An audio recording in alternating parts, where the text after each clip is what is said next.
Thank you, everyone, for being here. I'm Scott Palumbo. I'm the chair of the advisory committee for the Brain Injury Alliance of Arizona.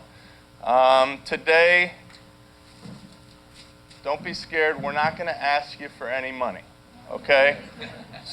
But we are going to ask for your attention because the Brain Injury Alliance Advisory Council, our job is to help increase the awareness of brain injury in Arizona. Our job is to help the main board of the Brain Injury Alliance do its job of helping out our community and the tens of thousands of people and their families who have to deal with brain injury and help the survivors of brain injury. So today, we have truly invited an incredible cast of speakers who are both survivors and people who help treat survivors. And the treaters of these survivors today are legends in our community. I would ask the people who are on the advisory council to stand right now and be acknowledged.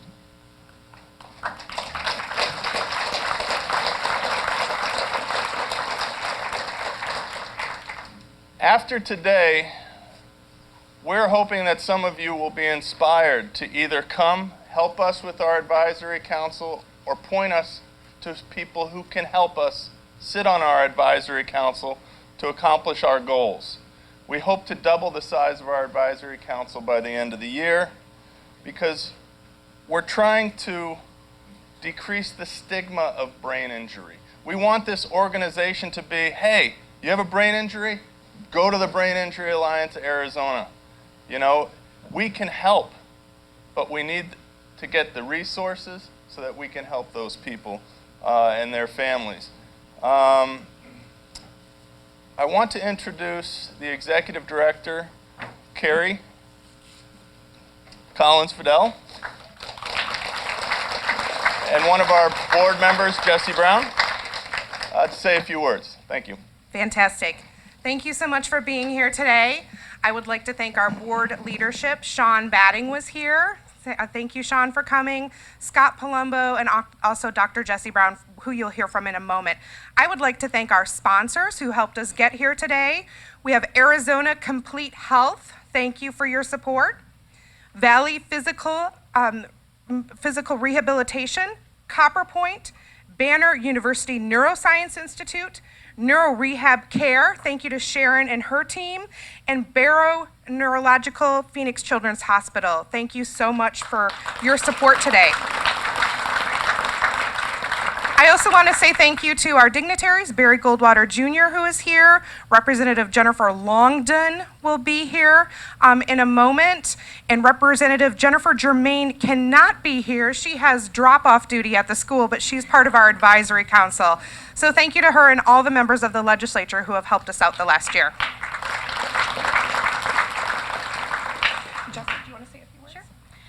Good morning, everybody. I'm Dr. Jesse Brown. I am a faculty member at the University of Arizona in Tucson in the Speech Language Hearing Department. So a lot of you in the room know what a speech pathologist does, but mostly when I explain who I am, people say, oh, you help the kids with their R's. And I say, please don't make me do that. I never want to do that again for the rest of my life. But I do spend my life doing research and clinical work and teaching in the area of brain injury and stroke and dementia. And I'm happy to be on the board for this great organization. I previously was a faculty member at the University of Minnesota and spent time with their Brain Injury Alliance as well, and really got to see the powers of what can happen across a state when you mobilize efforts of great people from lots of different domains in a state and bring together resources for people that have brain injury. One of the things that I want to just say is that, today is National Concussion Day, so we want resources to be available to people regardless of what their injury severity or mechanism was, regardless of how long ago their injury occurred. We have this really misnomer of what a mild injury is, and we are looking to expand our services in this alliance to anybody that could benefit from them. So we are all excited to have you guys here today and very thankful for your presence this morning. Happy to chat after this is all over, but we want to thank a couple of more people. Other board members that are here today. Who's here? Sean and Scott, thank you. I didn't see you back there. Okay, thank you both for being here. And I'd also like to recognize Mike Chesworth, who is producing a video for us for our gala that is going to happen on November 16th this year. He was kind enough to make a little mini version for us today. So we're going to have a premiere of a video, which is very exciting. You're all very lucky. As you enjoy your breakfast, we'll take a few minutes to watch it now. Thank you. I had been injured 17 years ago. Countless specialists, countless doctors, countless hospitals. It's so easy for someone to get lost, and then they may have gone 6, 9, 12 months without any care. My client and his fiance came in and said, "You'll never believe this. We found the most amazing organization who has helped us. They have these great resources." And I said, "Who?" And it was the Brain Injury Alliance of Arizona. And watching them get the help they needed, I started reaching out to them. I got involved and I started seeing how many people they were helping. Oftentimes we don't really realize we have a problem with our brain, and yet it can very well affect the whole family. People don't associate things like concussions or strokes with brain injury. And a concussion is something that really doesn't show up on an MRI scan if you're not getting seen by a neurologist, by someone who specializes in the brain. You could get misdiagnosed very easily. Time is brain. As the brain is repairing, it's at its prime to start to make those new connections. And so you want to be able to make the diagnosis. What is the extent of the injury? What is the impact of that injury on function? And then now focus your therapeutic interventions at those different areas. So you may see somebody for a brain scan, but they recommend a psychiatrist that's going to help you through the therapy of it.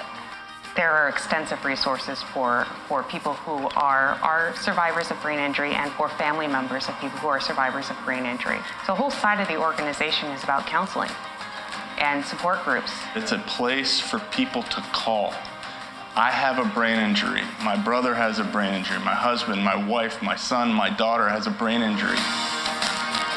Well, everything's affected by the brain. Everything you do, from your movement to the pain that you have in your ankle. When you're a family member and you're taking care of somebody who's had a stroke, the stroke may cause personality shifts, and you have to learn how to manage that and how to love the new person that came out of this stroke. So many people in Arizona suffer brain injuries every year, tens of thousands. That's why it's important that we support the Brain Injury Alliance with money, with volunteering your time, with support.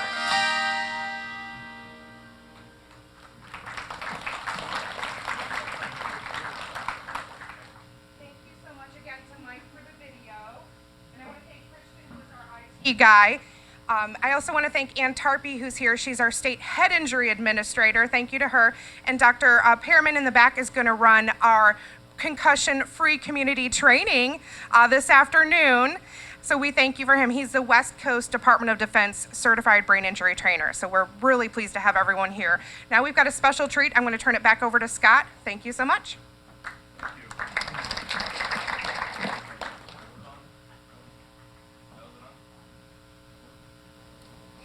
Okay, can I get the mic?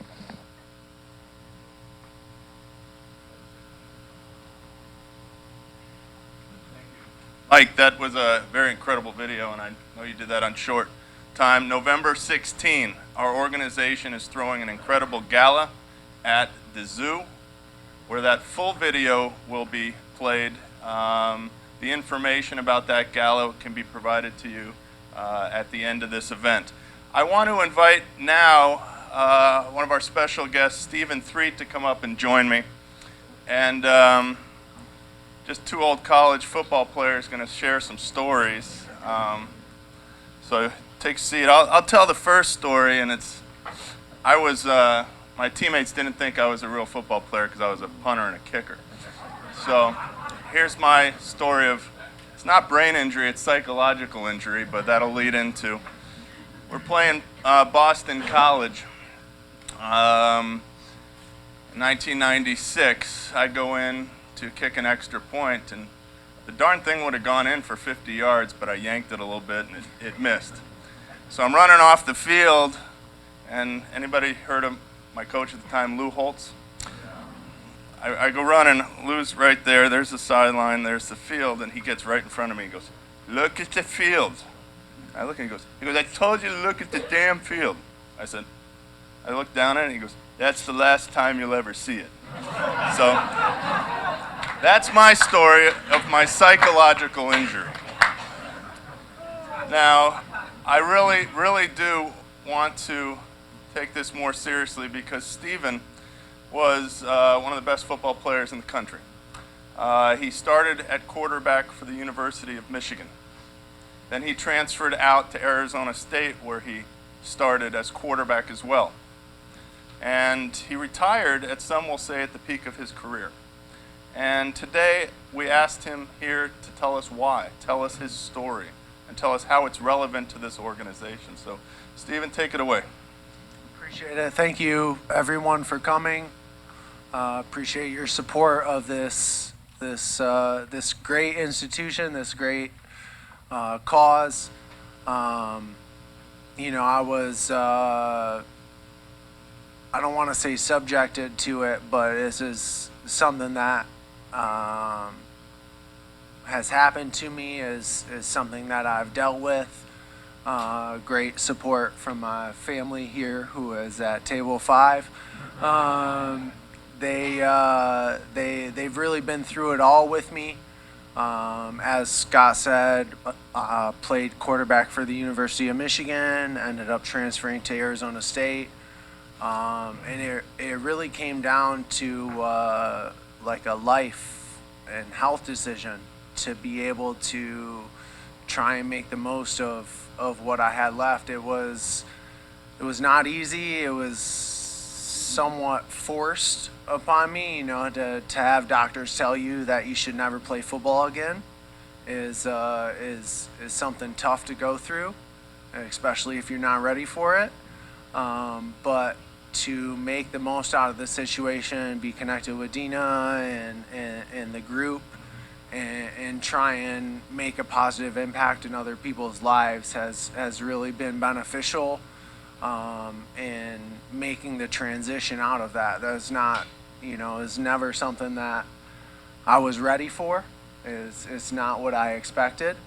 But you know, it's just part of the process, and being able to take the information that's out there and make the best decision that I can for myself and the people in my life to try and kind of continue on and have the best impact I can has really been something. So I have appreciated the support, like I said, from my family and from the BIAA to be able to try and make an impact in other people's lives.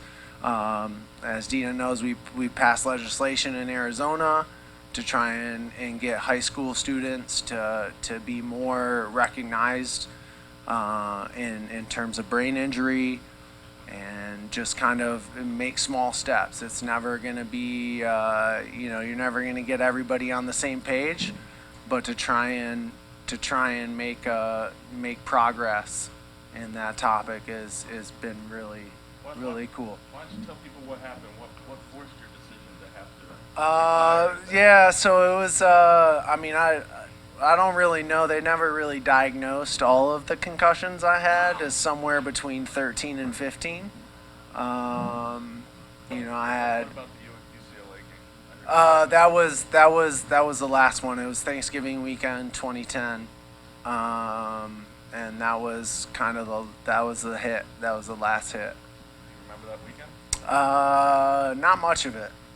Not much of it. I remember hearing the fireworks go off as ASU scored a couple touchdowns in the second half. Not much else. Did you get with your family, and part of the decision was that you? It was over Christmas weekend.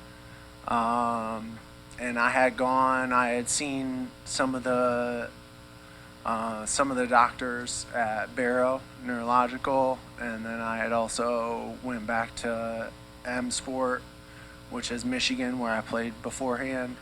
And it was really just the doctor told me in front of my parents that if I was his son, I would never play again. And so that was, sorry to get emotional, but yeah, that was kind of that was the point. And just so everybody knows, Stephen has been an advocate for, not against football, but for making the sport safer. People think that brain injury and what we're doing is just treating and helping survivors. It's also about making things safer, and Stephen's an advocate for that as well, aren't you? Absolutely, yeah. And I to this day love football, love watching it, care about my teams, ASU, Michigan. Notre Dame? Not at all. Hope they get beat by 60 this weekend against Georgia, but hey, you know what? That's okay. I like you. But yeah, no, it really is. There's so many positives to the game. It's changed my life. I can't say enough positive things about it. But there is the other side to it, and to be able to be cognizant of that and know that there are steps to be able to take to make it safer and to make it better, and to give the support to the people who don't necessarily come out of it the way that you expect, right? Because I think the biggest thing that people misunderstand about brain injury is the same person could get hit the same way, and it's just an entirely different experience, right? So it's every individual has a different experience with that trauma and with that case. So just making the most of it and being cognizant of it in terms of injury or in terms of health, finding a way to make sense of it for everybody is a big part of it. Okay. Well, thank you. Thank you to Stephen for coming out and being with us today. Thank you.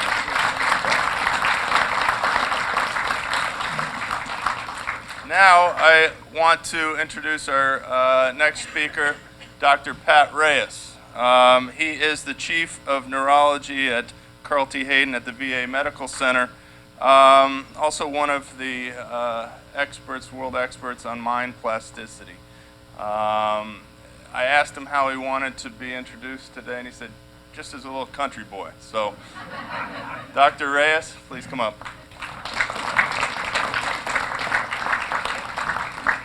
Thank you very much, Scott, and thank you very much to the Advisory Council for recruiting me. I'm very proud to be in Arizona now, although I grew up professionally in Philadelphia, where I was professor of neurology, pathology, and psychiatry. So the reason I'm here in Arizona is not because of Barrow, where I was before I moved to the VA. I would like to thank the Karsten Solheim family for bringing me to Arizona. The reason for that is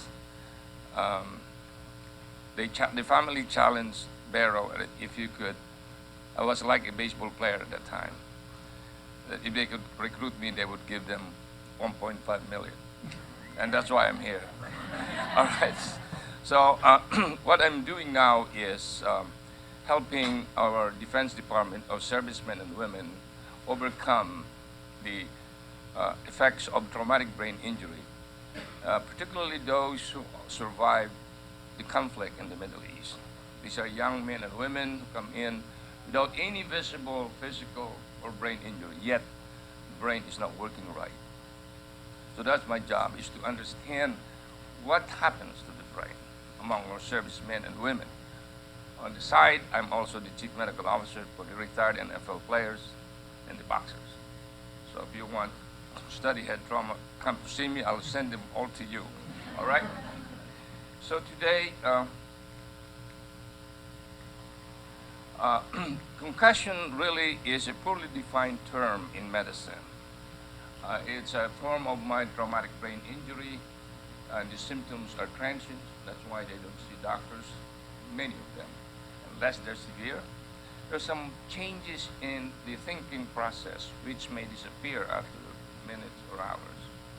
And it is due to an external force that's applied to the brain.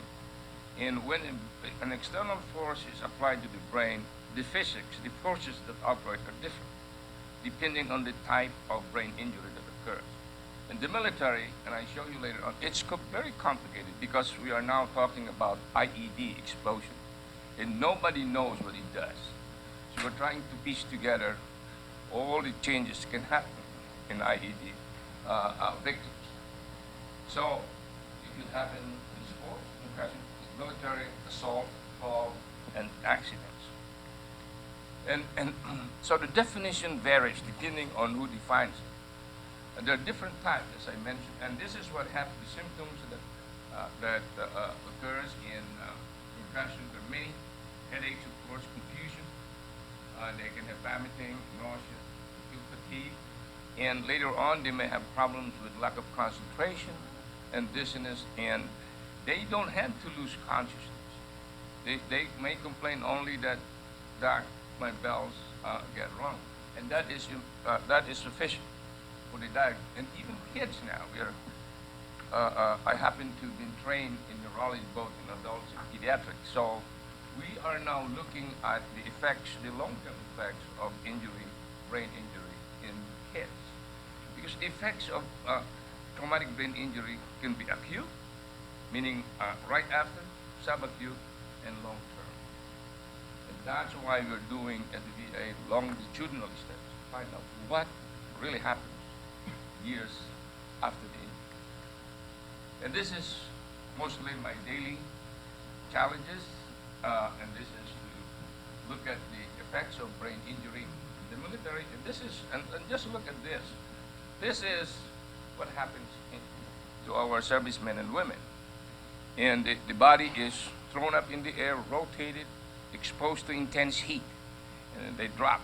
And then they get hit by shrapnels, and then their blood pressure, their lungs are affected. So we have to account for all of this as we try to understand what happens to our servicemen and women. But these factors are different from NFL players and boxers that I see periodically after concussion. So, but this is what happens. This is a brain cell, and there are tentacles we call axons and dendrites, and they're stretched, so they are broken. And you don't see this by MRI or CAT scan. We can see this with this technique that we have now. And the VA, unfortunately, is one of the institutions that has the best facilities in the country, meaning our Phoenix VA. And so this one, fiber tracks in the brain that we can see now in vivo.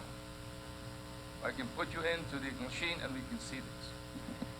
And so we are advancing in a way. And look at this, for instance. This is another live page. This is a normal. And look at what happens to the fiber tracks in the brain. Some are missing already. There's concussion.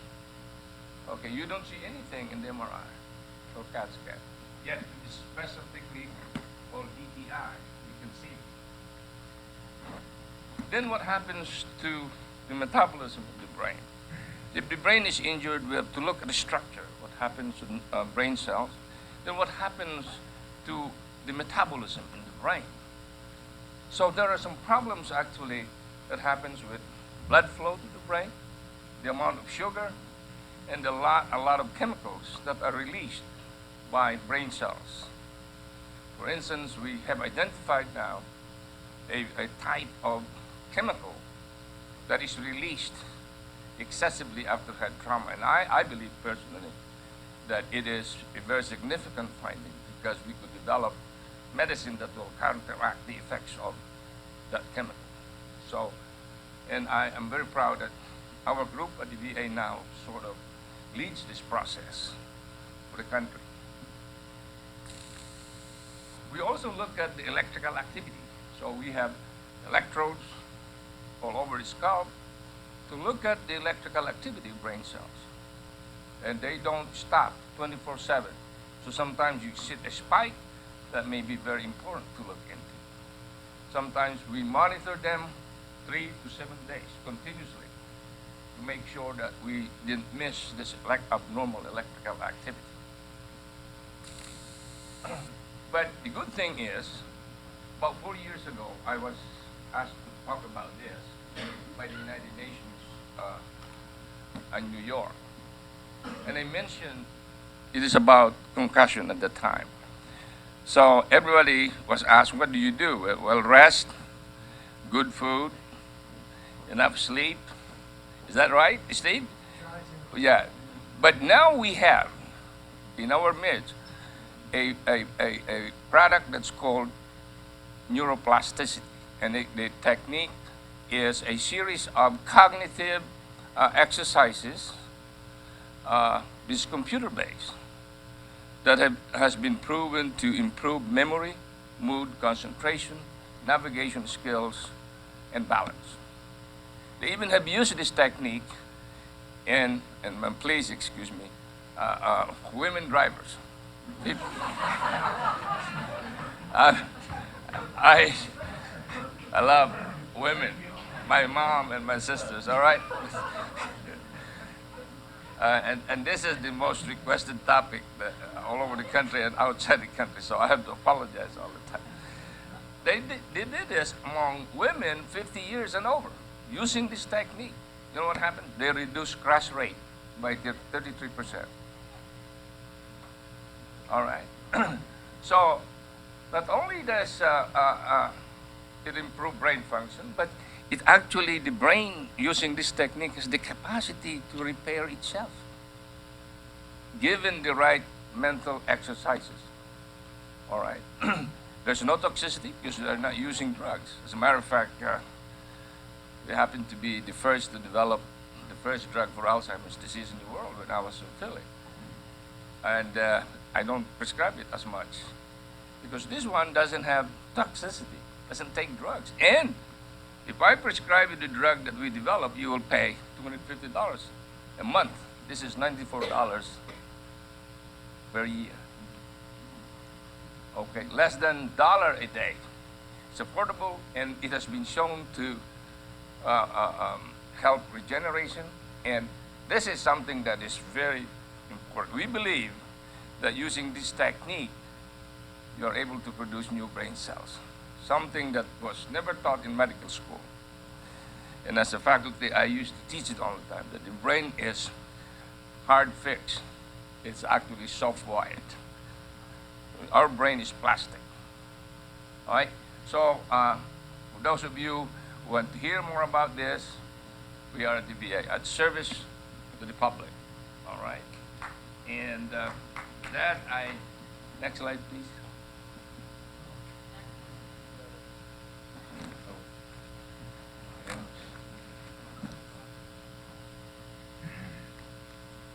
And so I end this with this. This is how we diagnose concussion.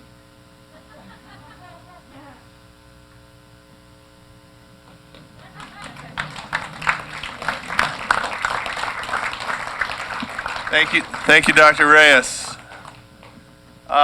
Next, I want to introduce Dr. David Adelson. He is a pediatric neurosurgeon. He is the director of the BNI Institute at Phoenix Children's Hospital and literally has been voted one of the world's experts in the area of brain injury. So without further ado, Dr. Adelson. Thank you, Scott. Well, thank you. I'm going to start with my personal story. So I wanted to play football in junior high and high school, and my parents wouldn't sign the permission slip. They were very forward-thinking in that way. So I decided to teach them a lesson and play rugby in college. And in my second year, I was the president of the club, and I decided to go recruit for the team. And so I went down to the college pub, and I walked up to the offensive lineman who is now in the off season, and I'm looking up at him, and I'm 6'2", and he was plus and plus. And I said, hey, I'm Dave Adelson. I'm the president of the rugby club, and I'd love for you to come out and play. And he looked down at me and goes, no way, you guys are crazy. You don't wear any equipment. I go, wuss. So then, of course, that season, I go out and we're playing, and I can't even remember the team to this day. But of course, I suffered a concussion, and I had a pharmacology exam 2 days later, which was quite entertaining. I didn't do well on that.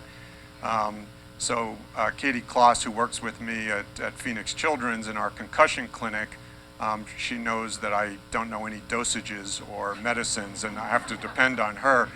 What is that thing we have to use again for antibiotic? So having said that, I mean, when people suggested that I go into orthopedics instead of neurosurgery, I kind of laughed it off, and so I ended up in neurosurgery. And one of my areas, as Scott mentioned, is in the area of traumatic brain injury in children. For those of you who don't know, brain injury, or I should say trauma, and particularly traumatic brain injury, is the leading cause of death and disability in children. It's more so than all other diseases combined. So when you hear about, and I'm, with all due respect to September being Cancer Month, it's 5 times that of the most common cancer in children, which is leukemia. It is 18 times that of the most common neurological cause of death, which is brain tumors. Yet when we talk about traumatic brain injury, we rarely hear about what its impact is in children and what it ends up having lifelong issues, especially with these kids who have particularly bad injuries. Now, obviously in neurosurgery, we're not running people off to brain surgery when they've had a concussion, which we've sort of misnomered as a mild traumatic brain injury. Every brain injury is a significant brain injury. I deal with, at least in the hospital, mostly with the severe traumatic brain injuries. And it amazes me how little we know about the brain, how it responds to injury, and then how do we get it back to where it was. And the reality is that it's never the same. When there is an injury to the brain, and as Dr. Reyes showed on his slide with the DTI, that was what we consider a mild traumatic brain injury. Imagine a severe one where there's massive hemorrhage or massive swelling. Those connections are gone. And you're dealing with your hard drive. So with all due respect to my heart colleagues and my kidney colleagues and everything like that, those are just pumps and filters. It's all there to support the brain. Everything we do, everything we feel, everything we speak about is about the brain. The brain is us. And every experience that we have, whether good or bad, so all affect and all change that. So your experiences in a positive way, going on a trip or learning a new language or doing those kinds of things, we're able to do those things because we're neuroplastic. We're able to make new connections. But when you've had a traumatic brain injury, you've now created barriers to those connections. You have to create alternate networks. And those alternate networks are usually not as quick or not as efficient or not as capable as where we were when we were, just born and then as we're developing. Interesting fun fact, if you suffer a traumatic brain injury before the age of 2, the likelihood of you having permanent damage that is irreparable is about 80 to 90%. And that's because the brain hasn't yet developed to a point where it knows how to connect. And if you've removed the areas that can potentially develop that function, that never forms. So if you never have depth perception because you've damaged that area, you'll never be able to develop it with alternate connections. And so the misnomer is that, oh, the younger you are, the better you are. It's not exactly true. And so when we start to look at particularly children, now who will have a normal life expectancy but yet have significant difficulty or, excuse the pun, impact on their lives, that's really what we're dealing with. And particularly when we're looking at ways to understand where we need to go, age and injury is a very important one. And those are the things that we're still learning. We are so far behind many of our colleagues because of the support that they've gotten. And so it is organizations like this, and this is why I associated with the Brain Injury Association Alliance here in Arizona, is because of the fact that the resources for cancer, for HIV, absolutely dwarf that of traumatic brain injury. Just looking at it, so I do a lot of National Institute of Health research, NIH, you've heard of grants, I've run clinical trials, I've had laboratories, I've worked on animal models, clinical models, all of those. If we look at the number, the amount of support that comes from the federal government for research in the area of traumatic brain injury, in both children and adults, it's about 1/100th that of HIV, which is, you know, 1/400th the occurrence of what you would see with death in children after traumatic brain injury. So the balance is not there, and we've got to sort of change that around. And that's the reason to try to raise awareness, like those of you in this room, those of you who understand the significance of that, if you've had family members or friends who've been affected, co-workers who've, you know, not been the same when they came back, because ultimately we aren't. And after that concussion, it is trying to do the workarounds. It's trying to come up with solutions in order for us to be able to function and to move forward.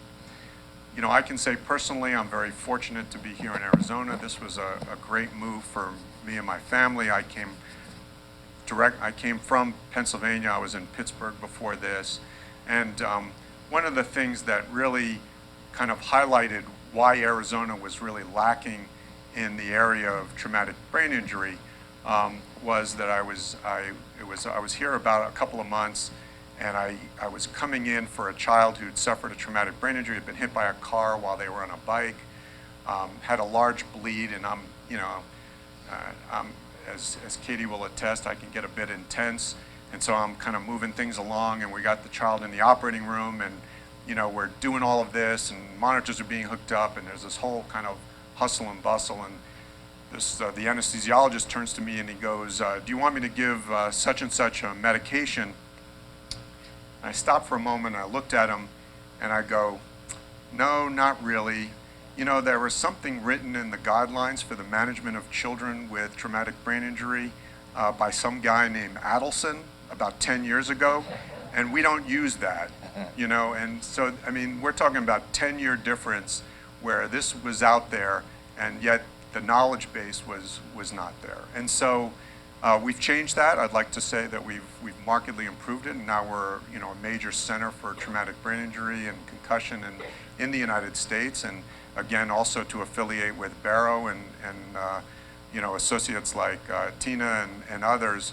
You know, we've really been involved at the forefront of traumatic brain injury. I think it's a great place to be. So again, thank you all for being here, allowing me the opportunity to speak with you today. Thank you. Thank you, Dr. Adelson. That is something that people need to understand.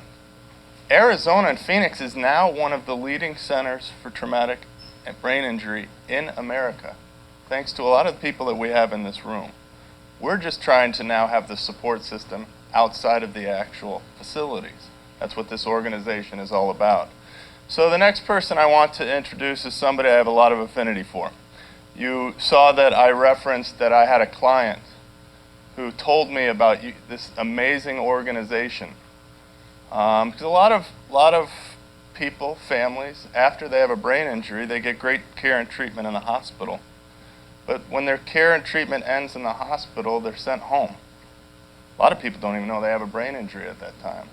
And they don't know where to turn to. So when my client said, my doctor told me about this organization, Brain Injury Alliance of Arizona, it was because Dr. Christina Kwasnica told my client's fiance, who was taking care of my client, about it. That's how I learned about this organization. That's how I learned how to be passionate about it. Dr. Christina Kwasnica is somebody just in my field. When somebody suffers a significant brain injury, it's very rarely do I hear that that person has not crossed paths with Dr. Kwasnica. I don't know how she sees this many people, but I swear every person sees to have treated with her. So she's a director at Barrow's over at St. Joe's. She's the best rehab doctor, I think, in Arizona, maybe the world, and we're fortunate to have her as part of our board. So, Dr. Kwasniewka.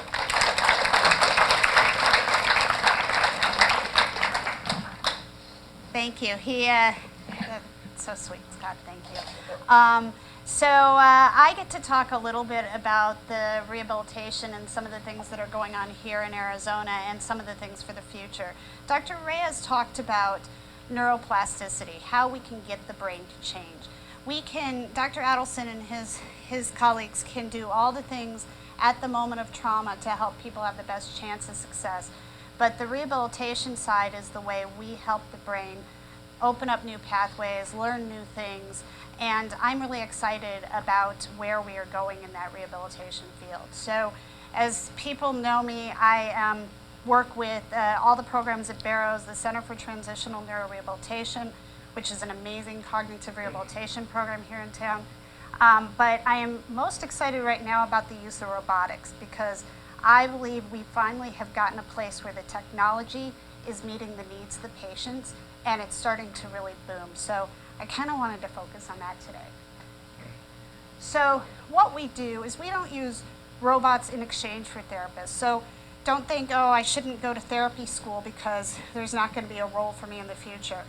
The robotic use is as an adjuvant for therapy to allow us to get the repetitions necessary, to allow us to do learning that is in what we call errorless-based system. So you can be able to move in a way that you can replicate to help the brain learn new pathways. And we're working to figure out what the balance is. So how much of that do you need to work with the robot? How much do you need to work with the therapist? Do some programs engage some patients better than others? And it really may be a patient-by-patient thing, and it might be something that you do one thing early on, you do one thing later, and it offers some opportunity really for patients to think about what they have available as they move on 6 months, a year, and longer after injury, which is another thing that when I first started rehab, it was really kind of okay, you have a year, that's it. And patients would come in my office and they'd be like, I'm getting close to that year and I'm not going to get any better. We have now lots of resources available that are really there to help us for that brain plasticity. So what is the potential? Why do we use robots? We are using robotics at Barrows in many different portions of what we do rehab-wise. We use it early. We use it in acute care. I'm always excited when I see a chart that says they got somebody up in the exoskeleton in acute care. To me, it's the perfect way to help somebody when a therapist doesn't have enough hands and to get them up and get them out of bed. We also allow it to increase what we do in therapy when we may not have all the time to do all the things we want to do. We may be able to add this on top. The biggest thing for me is the ability to get lots of data to track progress. So I have information now. Some of it is very much minutia, but it is important minutia for me. They require less support. They're walking a little bit faster. They're able to free swing one leg when they're walking. That's a big deal to record an improvement that in the past we were unable to record. We were only able to say somebody was physically helping them or not. And really, frankly, it's cool, sexy, and if you've ever seen a patient's look on their face when they first walk, especially with these exoskeletons in inpatient rehab, and the entire family's around them videoing, and the video goes up on the internet, and everybody is excited, there is really nothing quite like that experience. So from my perspective, even if I couldn't give great numbers, the emotional response, the excitement about how that is part of what their rehab is really important. So here's the lower extremity robots we use. I talk to my colleagues across the country all the time, and I get a little defensive when we talk about things we don't do here in Arizona, because really we are at the forefront in rehabilitation. A lot of facilities across the country bought robotics, and they sit in a closet somewhere. They're not used. The therapists really don't buy into the process. And we really use them. We use multiple type of exoskeletons, and the reason we do that is because one skeleton may be different than another and may have a different effect with different patients. The other thing is these things are bulky, and so we've also been working on soft robotics, which is really the future, working with ASU and the engineering students there to talk about, we give them problems that we see limit patients, and they're trying to work on solutions for us. And then on the horizon is different ways you can help people walk. So the vector system is what we think of as kind of a harness that off-weights a patient, but just doing that over a treadmill is not that exciting, but you can do that over ground, you can do that over stairs, except for I'm not gonna watch that when they do that over stairs because it's highly stressful to me, but sure less stressful than patients falling down the stairs. So Rewalk is Rewalk is actually the only robotics that is available for home use for patients with spinal cord injury. And it's a game changer for some patients, used in the VA system and used outside of there as well. And Rewalk is now looking at some soft robotics that would be able to take the place of the heavy, bulky system. So we are a center of excellence for exobionics. Exobionics it is not a device that is currently made for home use. It is made to help with rehabilitation. We use it in the inpatient setting, in the outpatient setting. And actually, one of the things, we now use it in the acute care setting as well. So like I said, patients early on, acutely ill, early after brain injury, early after stroke can use this device. We are using it, these devices were originally started for the use in spinal cord injury, and we actually are using it pretty extensively in stroke and brain injury, and kind of pushing the envelope, because every time I go to talk about exo and talk with other physicians, they say, well, patients who are agitated can't go in it, patients who have problems following commands can't go in it. We've tried all of it. If your therapists are flexible, really, honestly, sometimes it's the most engaging thing you can do for a patient, and you have to be willing to kind of push the envelope. There we go. So this is a patient who is a kind of, let's make sure this works. Maybe I'll have to do it here. So, oh wait, it's the next one. No, this should be the video. So this patient, it's not going to play. So then I'll just tell you the story. So this patient is a patient you've probably seen. We've done some marketing footage with him. It doesn't look like QuickTime is on the computer. He was a young gentleman with a severe traumatic brain injury. He was a cross-country runner at Desert Vista High School. So he was high school age, was motor vehicle accident, and pretty low level actually when he came to rehab. And one of the things we wanted to do, because he liked to move, was let's try to get him up in this thing. When he first got up, he required maximal support and could hardly control his head. He then progressed. This is him upright in outpatient therapy. He actually chose to stay with all our outpatient services the whole time so that he could move. And now you definitely wouldn't be able to pick him out of a room. He walks without any support. He doesn't have a brace, and he is returning back to school. So for him, that progress was pretty remarkable. You can see the exoskeleton here. It really is just an external, so goes all the way down to the ankles. There's a knee portion, a hip portion. That's where the therapist can program. And the beautiful part about this one is that it allows us to change what we're programming on each side, because sometimes patients are weak on one side and not weak on the other. You can really customize it, and you can customize it as they improve because you're able to program it directly. So we use it from everything from standing all the way to ambulation, and then strength training and endurance building. Indigo is another version. By way of background, all these devices started in the military. The idea was, how can I get a soldier to carry more for longer distances marching without fatigue? And then it has moved into the medical side.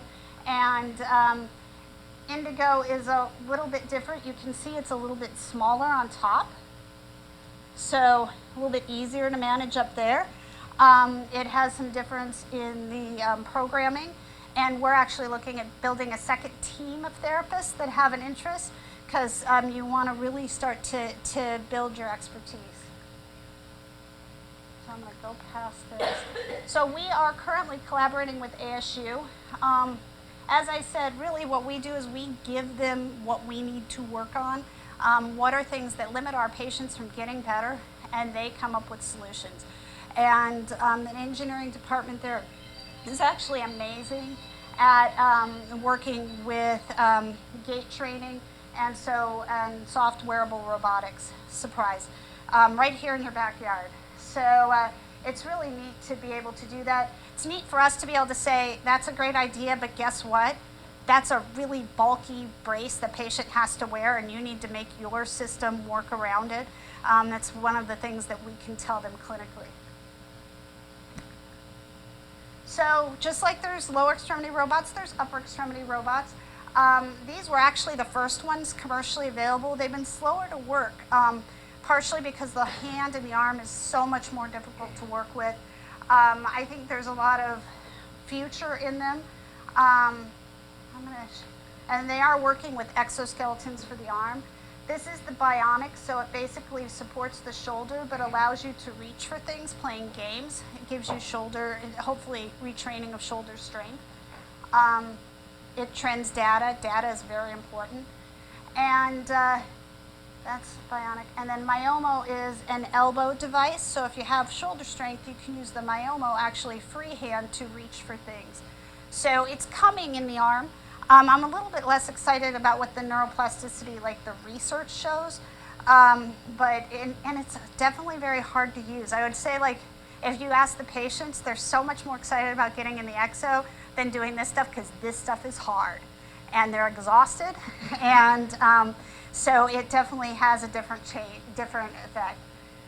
This is the Fourier, which is another upper extremity. They all have computer stuff that you interact with, so keeps people engaged and excited.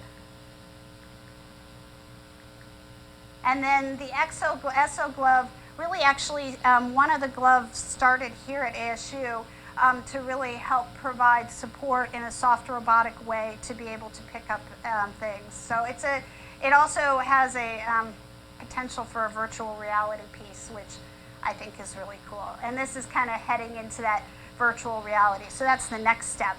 Put the robots with the virtual reality, and definitely engage the younger patients in a much better way. So you can see the list of things. We are very fortunate at Barrows. We have all of them. People come to us because we use them. So people come and say, from different companies, and say, hey, we're looking at things like Microsoft is looking at different things with adaptive environment in the house. Can you guys look at how to help us engage that? So, when you're a high technology user, it really does help get access to those things. So I just want to give a little plug for what we have in the future in rehab, and actually what's happening right now.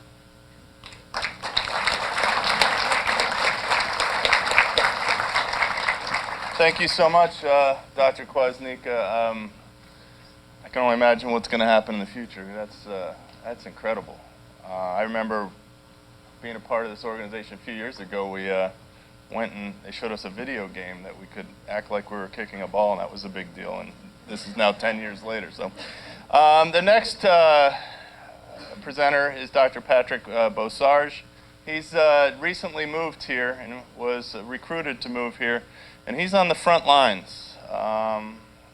He's the chief of trauma, acute and critical care surgery at Banner University Medical Center. And he's here to tell us about what he sees on the front lines and the epidemic that this brain injury is to our community. So, Dr. Beausarge.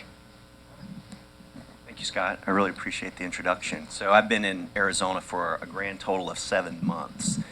So, and thank you, Dina and Carrie, for tapping me to come in and be part of this great organization. So, let me find that slide turner. So, like I said, I'm from Alabama, and so my brain injury story is that you can't be from Alabama and be male and not play football. It's impossible. So I played Pop Warner football growing up, and I was always small. Played middle linebacker, but I was small, and went out for a high school team. Played for a really small high school. So we didn't have JV. We didn't have a freshman team. If you played varsity. Well, everybody was a lot bigger than me, and so I went up to the coach and defensive coordinator who was running practice, and it was running first string players against the freshmen. And he says, all right, son, what position do you play? Middle linebacker, sir. Middle linebacker? You're about 100 pounds. And he was like, I was like, well, that's what I've always played. He's like, okay, all right, get out there. First play, it was like there was no defensive line whatsoever. Just opened up like Moses parting the Red Sea is what it looked like.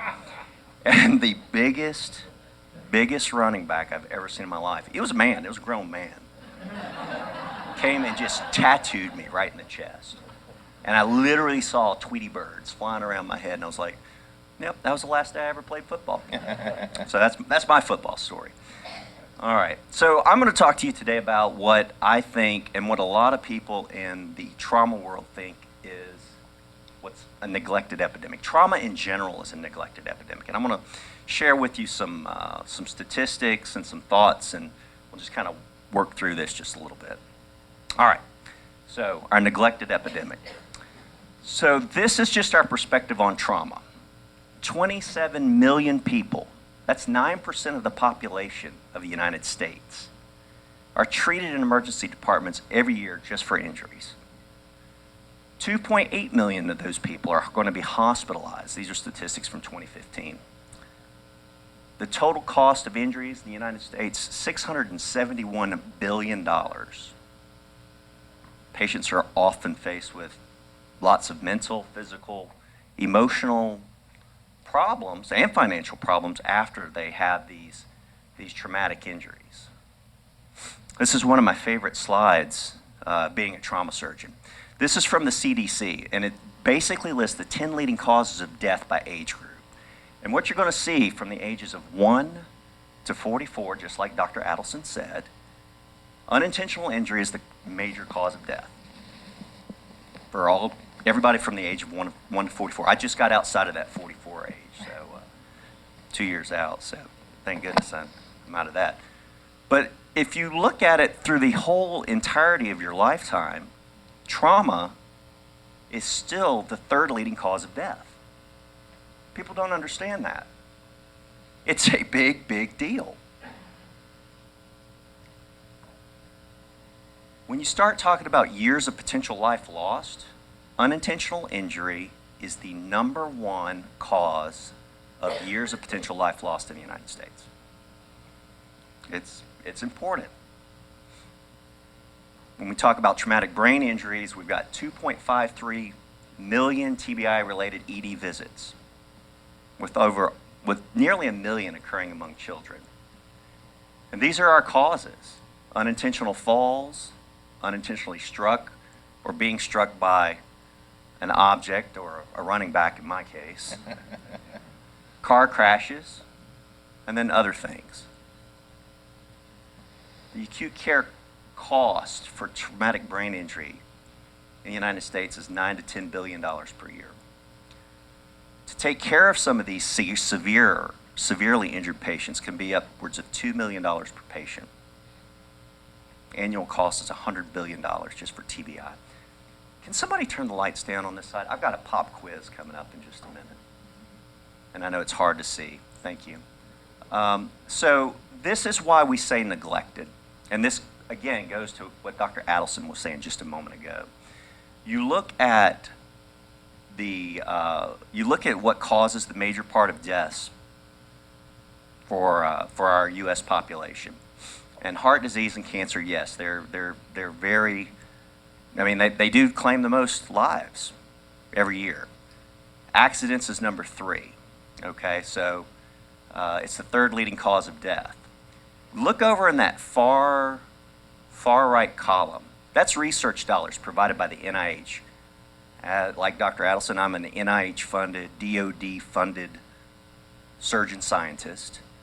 And you can see that we get less than 1% of the NIH funding for something that claims is the 3rd leading cause of death in the U.S.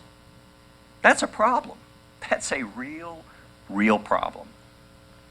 And this is just some of the things that you can look at to see what outranks us as far as the amount of funding that goes into research for TBI. Asthma, cancer, everything up there. And that was just something that I just, picked off of the NIH website.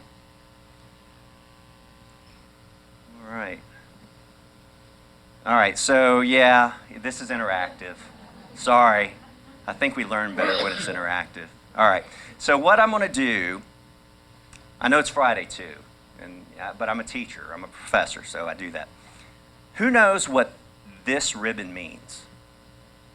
Breast cancer. Breast cancer, that's exactly right. So October is Breast Cancer Awareness Month. NFL loves breast cancer.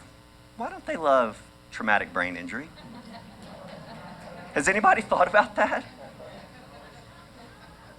Firemen love breast cancer. They're the ones picking up these kids, these adults, these patients that have strokes. Why don't they love brain injury? All right, what's a red one mean? Heart, that's exactly right. American Heart Month is February. These are all important, by the way, and I am not disparaging any of these awareness months. These are all fantastic. So please don't take me as having an ulterior motive. We do giant heart walks. I don't know how many times I've been asked to donate money to a heart walk, and I happily do it. But I don't see that happening with traumatic brain injury. There you go. Let's see, what's that one? Autism, that's right. April's Autism Awareness Month, very, very important. The Autism Society puts out these things, these statements. Autism Society of America statement urging policymakers to avoid scapegoating people with disabilities. It's fantastic. We need to see more of that.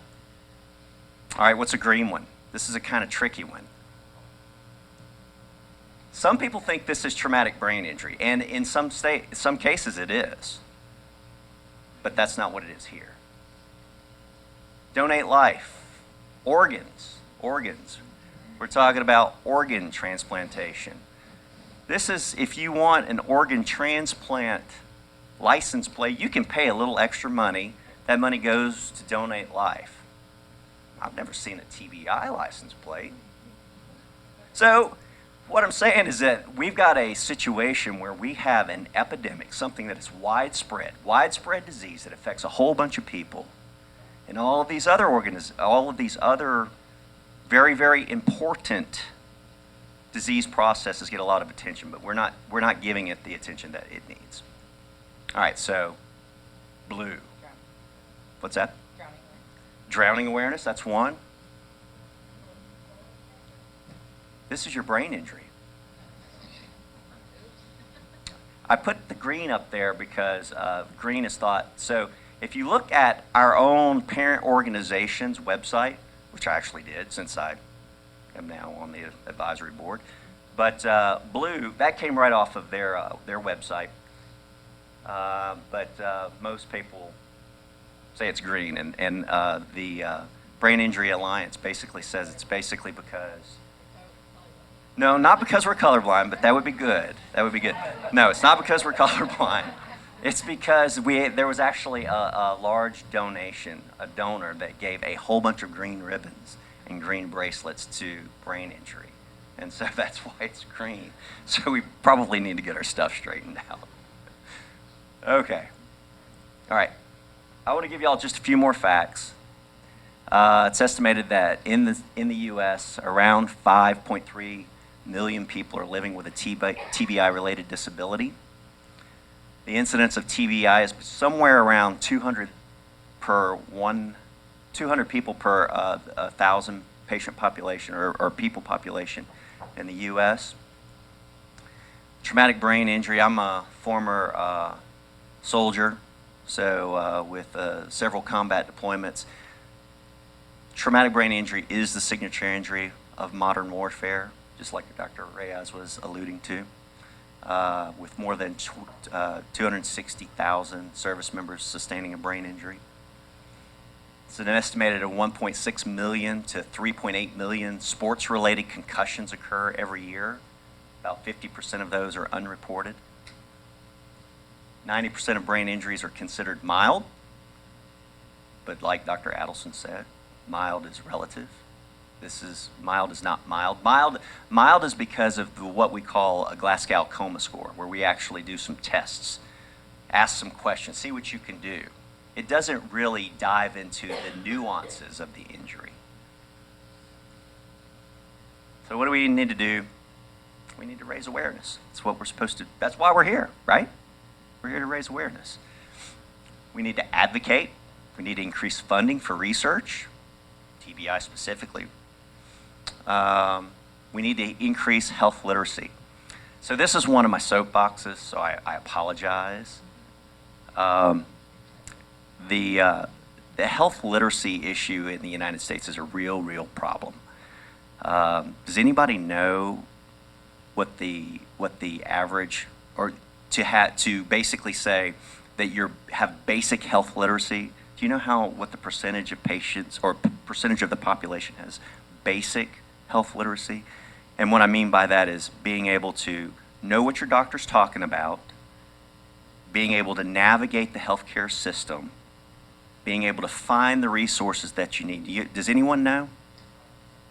It's 10%, it's a little bit higher. 10% of the population of the United States is considered health literate.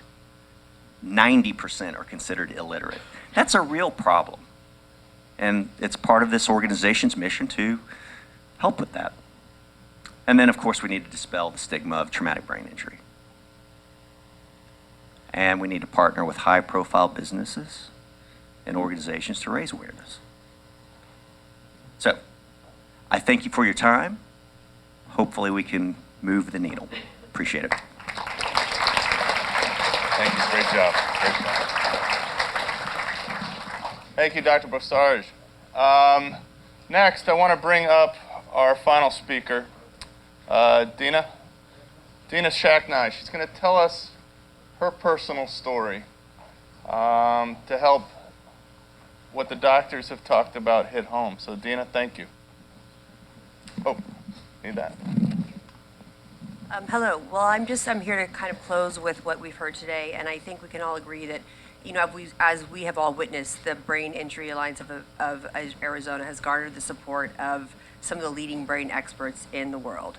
Today, we've heard from nationally and internationally lauded neurosurgeons, neurologists, and other brain experts. Leaders in their respective fields, to be sure.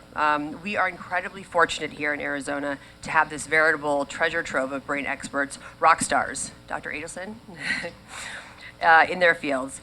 And I think through their vision, experience, commitment, and knowledge, they have made groundbreaking and revolutionary contributions regarding brain function and treatment modalities here. My past work as a developmental psychologist at the Mellman Center, and as the mother of a son who suffered a very severe traumatic brain injury. I understand the first up close and personal, the complicated and sometimes imprecise methods that are currently available to diagnose psychological brain-related functions. Our brain is literally the control center for our capacity to function in the world. It affects our abilities that we may take for granted. Our ability to see, hear, taste, feel, think, move, learn, speak, retain memories, retain hope, and importantly, understand and connect with people in the world around us. So our brains influence our very identities and the lens through which we see the world, who we are, and what we do, but also our brains affect our friends, our families, our children, our relationships. And at present, there is an inverse relationship between the brain's influence on our daily functioning, quality of life, and our knowledge and intricacies of brain function and consequently the treatment. So we know the least about the most important organ in our body, our control center. When I became involved with the Brain Alliance, I asked them to please explain to me, what do you do? You know, what population do you serve? And the answer was, everyone with a brain. And so that includes every single person here in this room today, and every single person in Arizona. So I would ask each of you to consider right now if you have ever been personally affected or known someone who has been affected by any brain dysfunction, insult, injury, seen or unseen, by you or others. For example, someone with a traumatic brain injury, a concussion, post-traumatic stress disorder, which could include anxiety, depression, anger outbursts, inability to focus, stroke, Alzheimer's. The list is very long. So if you think about the people you know in your life or yourselves, can anybody say they have not been affected by some sort of brain injury or insult? Some of you may even be thinking you don't know whether some dysfunctional behaviors are the result of brain injury or insult, but the answer is yes, all roads lead to the brain. All of you here are leaders in the community, and together we have an incredible opportunity to support not only the Brain Injury Alliance Center, but also a brain health movement, which will essentially change the lens through which we view brain health as a top-tier priority. With your support, we can certainly make significant strides towards achieving the goals of the Brain Injury Alliance. And the goals, as they've stated them to me, are to remove the stigma of brain injury through education, community outreach, collaboration with the medical community, and community organizations dedicated to brain-related issues. Increase funding for vital research necessary for programs and new treatment modalities to address all the things we've spoken about here today, and develop a nationally recognized brain resource center. This resource center will have information and access to the cutting edge technology, research, technologies, treatment modalities, innovative community programs, as well as establish relationships with brain experts, medical and mental health professionals, and collaborative relationships with other community organizations. And this resource center will essentially be able to triage individuals and provide appropriate vetted referrals, thereby expediting diagnosis and effective treatment. So given this commitment of support pledged by the governor's office, legislative support, a top-tier brain trust think tank here in Arizona, and with your dedicated support, Arizona has the opportunity to distinguish itself as a leader in the arena of brain research, cutting-edge treatments, brain health, and a recognized brain resource center, which will allow patients to access treatment as soon as possible, and expedited treatment will improve the quality of people's lives, but also reduce the exorbitant costs that are associated with untreated brain injury. So I would like to wrap this up today and ask you to look for the cards at the center of your table, please. And would like for you to review the options. And what I would like, and we would all like for you to do today, is look at the three options that Scott Palumbo stated at the very beginning, that the goal of the Brain Alliance Injury was to actually double the size of the advisory council. So when you look at the three options, we would like to ask if you would like to be a part of the advisory council as a legislative policy, assist us in that arena, and or a corporate sponsorship, and or some other role. And if that is the case, if you could please mark that box and include your information, contact information, so we can contact you regarding that. And I would like everyone regardless of what happens, to please write their name and their contact information on the card, please. Great.